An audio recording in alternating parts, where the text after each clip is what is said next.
成個 short 水平歪咗喎。喂 ，job 嚟㗎。係咯，你點拍嘅咧？你都冇講過水平一定要點，唔係喎，咪同咗你講咯，要顯示到綠色線啊嘛。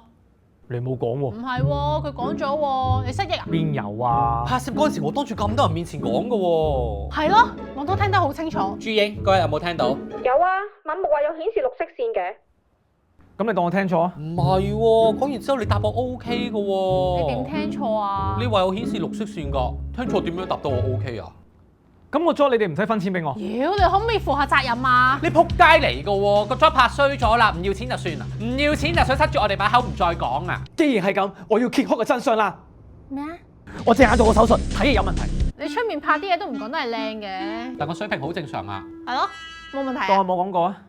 咁我而家錢都唔要，你仲想我點啊？我哋 team 嚟㗎，我知呢個錯誤係好低能，係弱智先會發生。講咗5年你都仲係咁樣，身為 Kevin 出現呢個問題，簡直唔死都冇用。夠啦，但其實只要簡單認句錯就得㗎啦。咪就喺你拆咗㗎啦，仲喺度扮乜嘢啫？完全冇悔意，而家你乜嘢態度啊？其實件事唔需要搞到咁複雜咯。件事擺喺度明就係你錯，只要你承認，負責任，之後一齊商量，揾解決方法，咪完咯咯。所以係邊個搞到件事咁複雜啊？係你自己嘅聰明。你捨得放低呢啲無謂嘅自我尊嚴未啊？你唔明咁多，我係有我嘅原因。唔好講到懶神秘咁啦，你根本上就係中意陳平，唔可以喺佢面前陳。啲人講出你錯處就覺得佢落你面，所以心心不忿。而家為咗喺佢面前一定要威，唔可以認烏龜，所以就死雞撐飯過去啫嘛。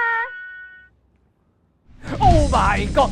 你冇可能你會知嘅，你講究竟邊個出賣我？咩邊個出賣你啫？全 office 嘅同事一睇就知啦。專登買生日蛋糕，又送人翻屋企，無端端買禮物俾人，邊個睇唔出啊？你呃到邊個啫？